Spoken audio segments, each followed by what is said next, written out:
Y tú tampoco lo hagas. Comenzamos nuestra entrega semanal con una información aparecida en el diario español ABC, en el cual afirma que la intervención militar en Venezuela siempre estuvo planteada. Según el diario español, un alto funcionario de los Estados Unidos dijo en un encuentro en Washington con un reducido grupo de periodistas lo siguiente: al principio, en 2017, cuando el presidente Trump hablaba con otros líderes de América Latina sobre la necesidad de opciones militares, lo que no significa necesariamente una invasión completa, los líderes de la región se mostraban un tanto escépticos o reticentes. Ahora, dice ese alto funcionario, que los líderes de América Latina han cambiado de parecer y creen que la opción militar es adecuada. Con respecto a esas opciones militares, el alto funcionario de los Estados Unidos además admitió, al ser preguntado por un bloqueo naval para cortar de raíz el tráfico de petróleo venezolano y su envío a Cuba, efectivamente que estaba de acuerdo. Frente a esta nueva revelación, que no es la única, porque antes se ha publicado informaciones similares, pareciera que la dirigencia opositora no tiene ya excusas para dedicarse de lleno a gestionar la intervención de una coalición internacional de paz, sin importar lo que opinen los detractores. Este martes 25, el portal Infobae informó que fue interceptado en Aruba un barco procedente de Venezuela con más de 1 tonelada de droga. La nave tenía como destino Grecia, con bandera de Camerún y con el nombre de Areza. Maduro pareciera estar preocupado por la información cada vez más abundante sobre el poder del narcotráfico en Venezuela, al punto que intentó bloquear un informe de las Naciones Unidas sobre la influencia del Cartel de los Soles en nuestro país. Según el documento, el Cartel de los Soles se le conoce como un grupo de oficiales de las Fuerzas Armadas venezolanas implicados en el narcotráfico, que operan con el respaldo de altos funcionarios del gobierno. No es un grupo organizado como los carteles del narco colombiano o mexicano. Estiman expertos que más bien actúan como un grupo de individuos con conexiones burocráticas que pueden tener poco o ninguna coordinación uno con el otro.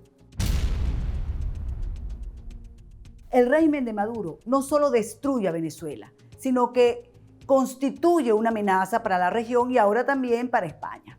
En tal sentido, el eurodiputado Herman Tertsch advirtió en su cuenta Twitter que el presidente Sánchez pretende dar acceso a Pablo Iglesias a la información secreta del Centro Nacional de Inteligencia, otra exigencia sin duda de Caracas y La Habana. Eso significa que también se le cederá dicha información a Teherán. Así ya nos convertiremos, dice Tertsch, en un enemigo y amenaza para la seguridad de los Estados Unidos y de Israel. A lo interno, el político Enrique Ochoa Antich expresó en su cuenta Twitter lo siguiente: aunque tácitamente el G4 está admitiendo que cambió el mantra por otra ruta que no comienza por el fulano cese, sino por elecciones. Buena noticia, afirmó Ochoa Antich. Ahora falta que anuncie que irá a las parlamentarias sin presidenciales y con Maduro en la presidencia. Es decir, el sector de los cohabitadores trabaja arduamente para encaminar a nuestro país a un nuevo proceso electoral manejado por el mismo conglomerado criminal chavista. Veremos.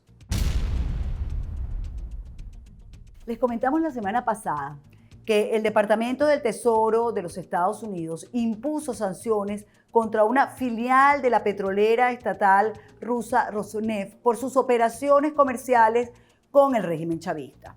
Según los entendidos en la materia, este ha sido un duro golpe al régimen de Maduro y a su aliado Rusia, tanto que Maduro declaró oficialmente la emergencia energética y entregó PDVSA en manos de Tarek El Aissami, uno de los hombres más buscados por la justicia estadounidense.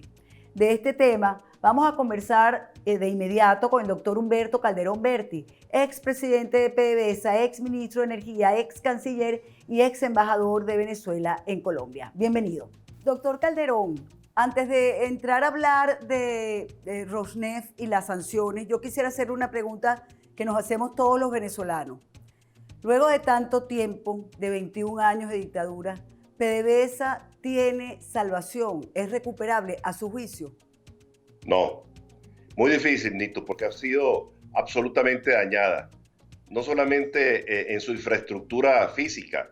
Los campos, por ejemplo, han sido saqueados, las instalaciones de superficie, la línea de flujo que van de los pozos a las estaciones han sido desmanteladas, las estaciones de bombeo, las estaciones de recolección, luego las plantas eléctricas, todo ha sido saqueado hasta lo último, pero eso no solamente son el caso de los campos, sino también las refinerías. Las refinerías fueron totalmente destruidas. Teníamos 1.200.000 barriles diarios de capacidad de refinación y actualmente no se está refinando nada. Me dijeron el día pasado que alrededor de 150.000 barriles, que yo creo que es difícil.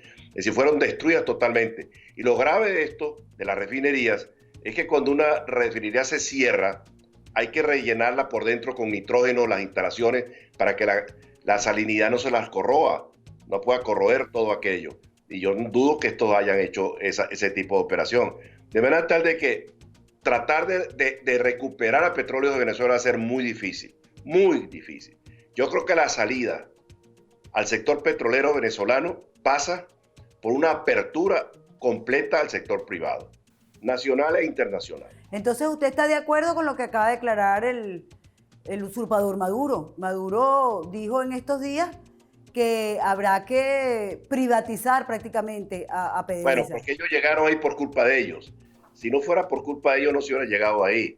Porque cuando Chávez destituye a 20.000 personas de la industria petrolera, acaba con el alma, con el corazón de la empresa, que es la gente.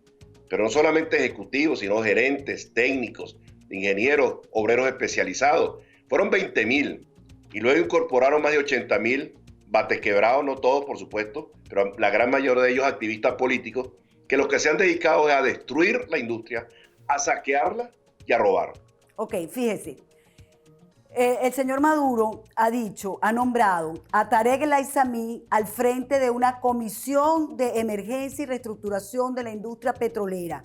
Pero además en esa comisión está el exministro Asdrúbal Chávez, Manuel Quevedo, Vladimir Padrino y Remigio Ceballos. Ellos dicen que todo esto es para una nueva gestión socialista del siglo XXI. ¿Cómo se entiende una privatización con una nueva gestión del socialismo del siglo XXI?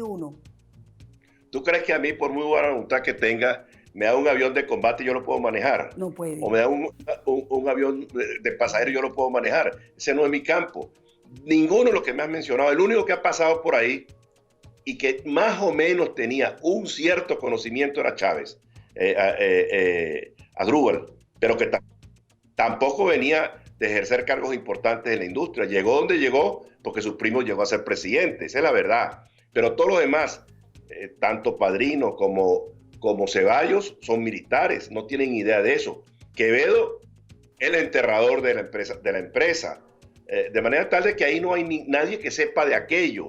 Entonces, ¿qué va a hacer aquello?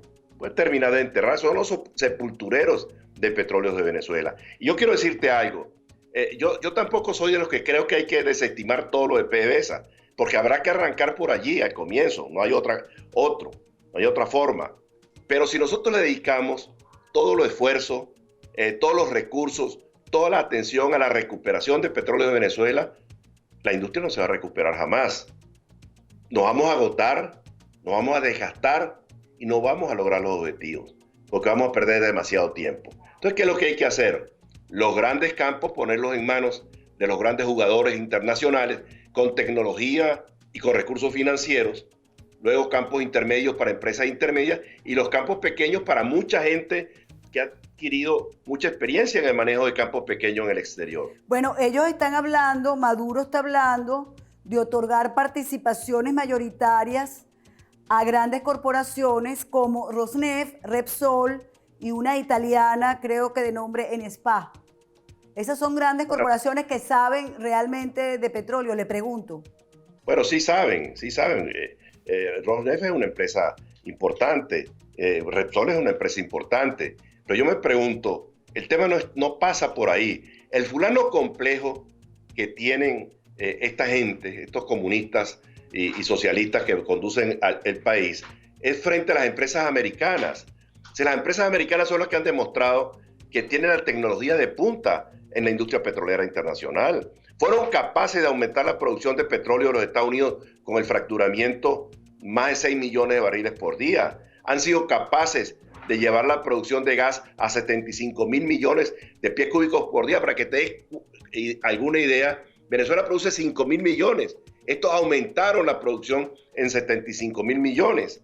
De manera tal de que toda la tecnología de punta y la mayor capacidad que existe en el mundo en la industria petrolera está en los Estados Unidos. Entonces, la recuperación de la industria petrolera pasa por empresas americanas, también por empresas francesas, españolas, de otros países. Lo que pasa es que esta gente ha llevado a Rosneft a Venezuela por razones estrictamente políticas, para buscar cobertura política de Putin y de Rusia.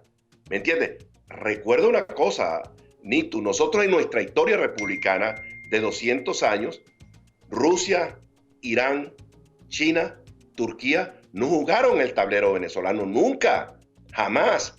Cuando Chávez expulsa a las compañías petroleras americanas y solamente deja a Chevron, empieza a traer compañías de todas partes del mundo por razones políticas, para buscar cobertura política de los países donde esas empresas eran nacionales y sobre todo de los rusos y de los chinos, que son los que le podían dar cobertura política y apoyo económico para el desastre que estaba adelantando en Venezuela. Entonces entremos a Rosneft. Está sancionada por los Estados Unidos. Y sin embargo, el señor Maduro sigue diciendo que le podría entregar una gran parte del petróleo venezolano, de la industria petrolera venezolana, a esa empresa. ¿Cómo nos afecta de verdad esta sanción a una filial? Porque es como una especie de sucursal de Rosneft. Mira, el tema es muy claro. Esta es la que está sancionada, es la Rosneft Trading. No puede comercializar crudo en el mundo. En estos momentos hay 30 millones de barriles almacenados en Venezuela que no los pueden sacar porque no hay quien los saque. De manera tal de que lo que ellos buscan como subterfugio, como una empresa asociada para tratar de eludir las sanciones, no va a servir para nada, porque al final del día van a encontrarle nuevamente el vínculo con el régimen. De manera tal de que siempre va a ocurrir lo que estamos hablando. Y en el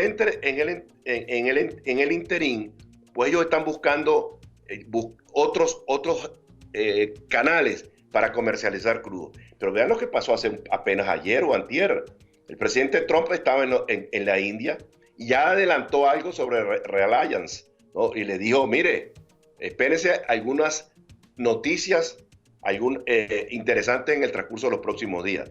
¿Tú crees que Trump, que estuvo en India en estos días, no va a haber tocado ese tema con el presidente de la India? Evidentemente que lo tocó. Y cada día el cerco es mayor. Lo que pasa es que la gente considera que si uno está a favor de las sanciones es porque está en contra de los venezolanos. No. Lo que mantiene al gobierno apuntalado desde el punto de vista económico es el poco petróleo que producen, el oro de contrabando, el narcotráfico, el tráfico de minerales ilegales que existe en la Guayana y, por supuesto, el paraguas que cubre todo eso es el manto de la corrupción. Porque la corrupción es el gran enemigo del cambio en Venezuela. La corrupción del gobierno, de la gente del régimen, la corrupción del mundo militar, la corrupción del mundo empresarial, de los pseudos empresarios, de los enchufados, la corrupción de los pseudo sindicalistas y la corrupción de los pseudo opositores.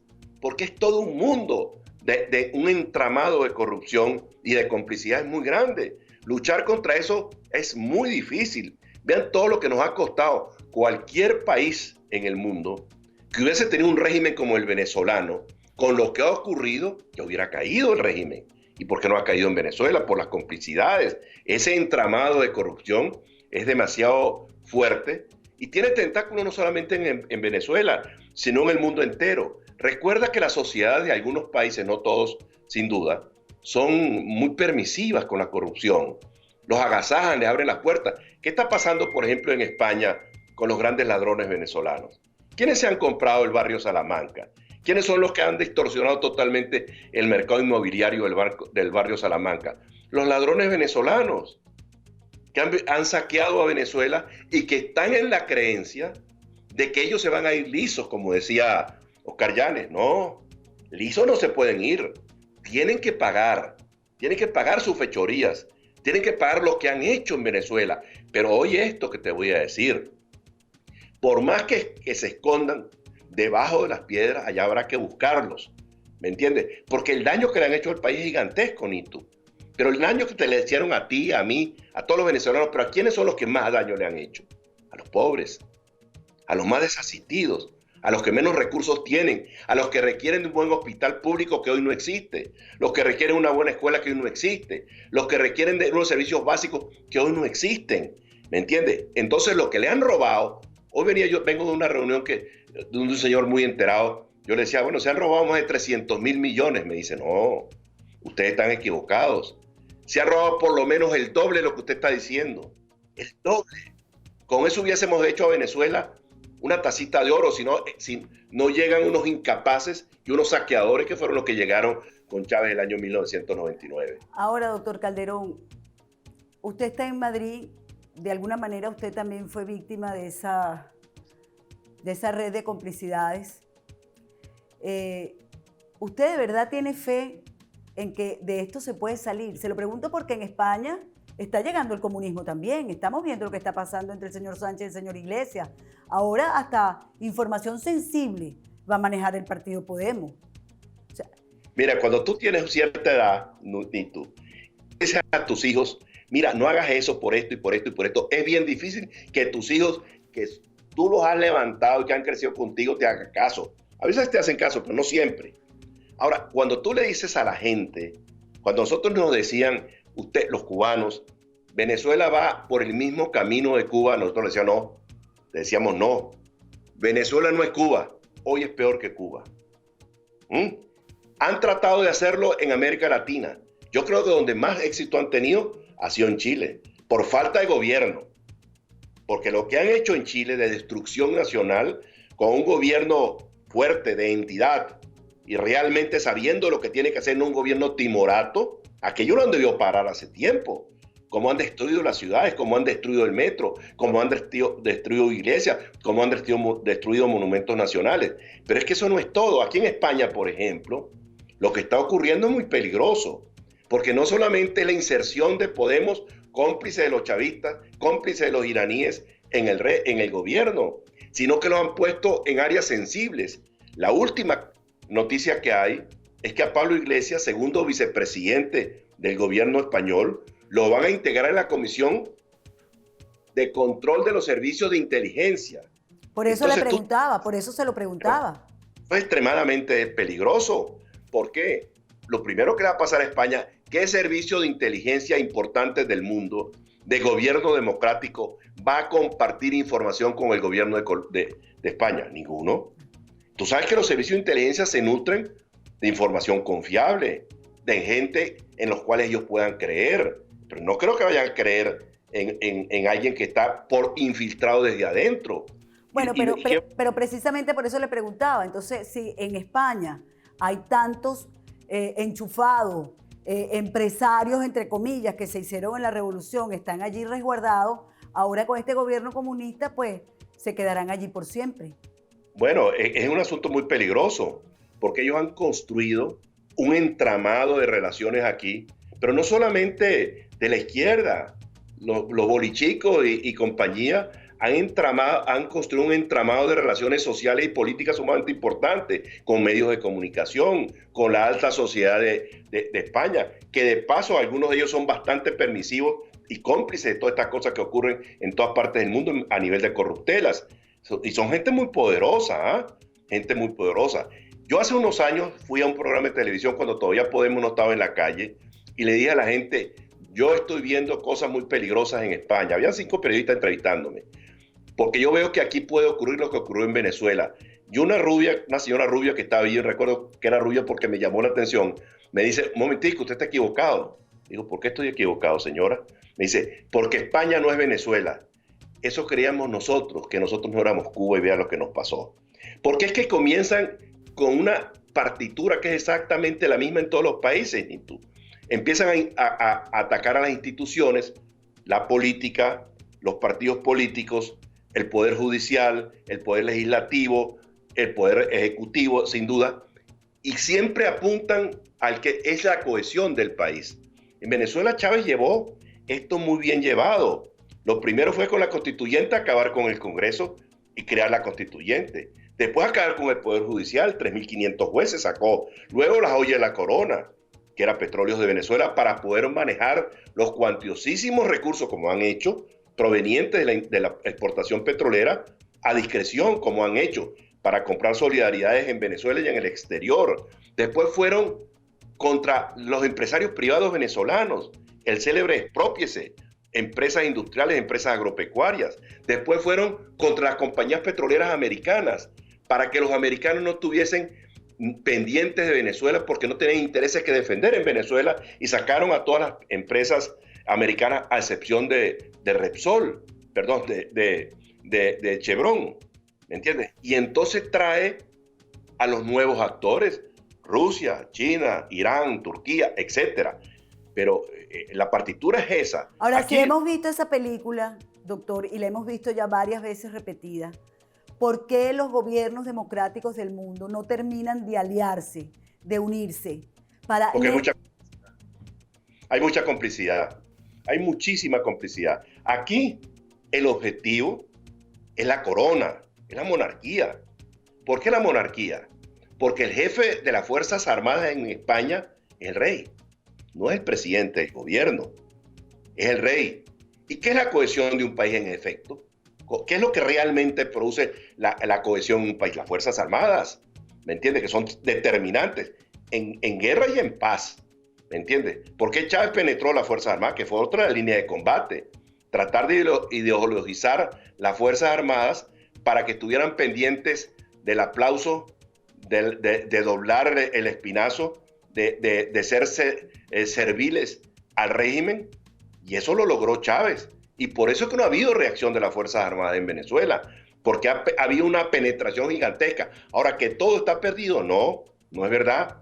Hay muchos recursos honrados dentro de las Fuerzas Armadas, pero hay delaciones increíbles dentro de las Fuerzas Armadas, y hay también un espionaje permanente de los cubanos. Entonces, eso es lo que impide, con la consabida corrupción que hemos hablado anteriormente, que ha impedido que se produzca algún pronunciamiento en defensa de la Constitución venezolana. En medio de todo esto, ya para terminar, porque se nos acabó el tiempo, doctor, ¿usted de verdad ve una salida a mediano, largo plazo de la situación venezolana? Yo sí creo. Yo creo que la situación es insostenible. Creo que es requisito fundamental dejar de lado el sectarismo generacional, dejar de lado el sectarismo político, quitarse de la cabeza que la oposición es el G4. No, la oposición venezolana no es los 4 partidos que están en el G4, no. La oposición venezolana es un universo muchísimo más grande, más diverso, que tiene interés en salir del régimen. Claro que tiene interés, pero mientras estemos en el pensamiento que los únicos opositores tienen que ser muchachos de 30 años, o que los únicos opositores tienen que ser miembros de los 4 partidos que integran el G4, por ahí no va la cosa. Tiene que buscarse la unidad del país, de la gente con experiencia y de la gente nueva, el vigor y la fortaleza de los jóvenes con la experiencia de los mayores, con todos los sectores de la sociedad. Mientras Guaidó está llamando al 10 de marzo a una concentración, una movilización, por el otro lado vemos a partidos como Acción Democrática y Un Nuevo Tiempo, miembros del G4 precisamente, en campaña abierta por elecciones parlamentarias. ¿Usted cree que...? Yo creo... Ajá. No, a mí me parece un absurdo. Yo creo que lo único que sería, creo yo, con una serie de condiciones muy claras, que por cierto, el Consejo Superior de la Democracia Cristiana acaba de sacar un comunicado muy bueno en ese sentido, que es que tienen que haber condiciones mínimas para un proceso electoral, pero lo más importante es un proceso electoral a nivel presidencial. Los americanos han venido insistiendo, elecciones presidenciales sin Maduro. Eso significa cese de la usurpación. Nadie habla hoy de cese de la usurpación. ¿No te parece extraño que nadie habla de eso? Nadie habla de eso, efectivamente. Uno están caminados a las elecciones a como es lugar presidenciales sin ponerle mucho miramiento a las condiciones de tener un CNE realmente autónomo. Dirá usted elecciones parlamentarias, es lo que más se oye hablar. Yo creo que es un disparate, que es un grave error, que es atornillar al régimen e ir a unas elecciones parlamentarias. Pero es que, ¿qué pasó en 2015, Nito? Se ganan las elecciones con mayoría absoluta. ¿Y qué ha hecho el régimen? Rebanar la asamblea hasta el extremo de hacerla prácticamente inexistente, con 30 diputados en el exterior, con unos cuantos diputados presos. Si se vuelve a ganar como se ganó el 2015, ¿cuál es la razón por la cual no va a ocurrir lo mismo?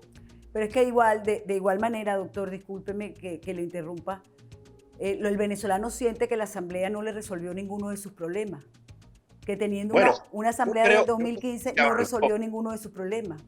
Yo sí creo que se avanzó con la designación de Guaidó como presidente. Yo creo que fue un avance. Pero eso fue el año pasado.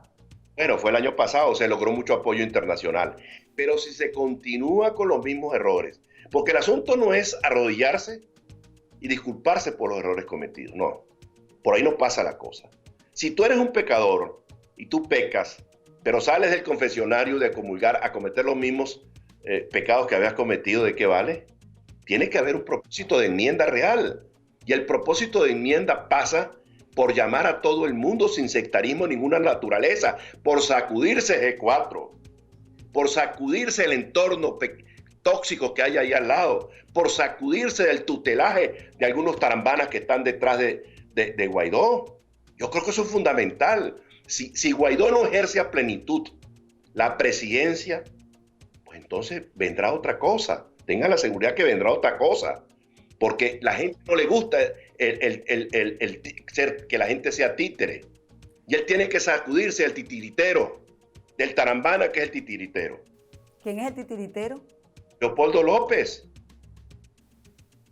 Y todos los errores de la oposición el año pasado, ¿quién los cometió? ¿Qué inventó Leopoldo López con Cúcuta? Por favor, que me lo digan. ¿Qué le dijo a los presidentes para que se movilizaran durante 2 días a Cúcuta? ¿Qué iba a ocurrir? Yo no lo sé. Y yo ya estaba de embajador allá, yo nunca lo supe. ¿Qué se le dijo a la gente el 30 de abril? ¿Quién inventó lo del 30 de abril? ¿Ah? ¿Quién lo inventó? Leopoldo López. Y lo han querido meter a usted en lo del 30 de abril. Ah, sí, pero el cuento no le funcionó. ¿Y quién inventó luego lo de los diálogos de Oslo y de Barbados? Leopoldo López. Entonces, bueno, si la cosa es evidente, ¿qué es lo que esto significa? Entonces, ¿Leopoldo López es un problema para Venezuela? Yo creo que sí. Yo creo que es un problema para el Estado venezolano. Caramba. Se nos acabó el tiempo. Ojalá que haya acto de contrición y que lo más importante es que haya propósito de enmienda. Si Dios quiere. Un fuerte abrazo. Muchas gracias, doctor Calderón Berti, por sus minutos. Y con ustedes, amigos, sencillamente, hasta una próxima entrega.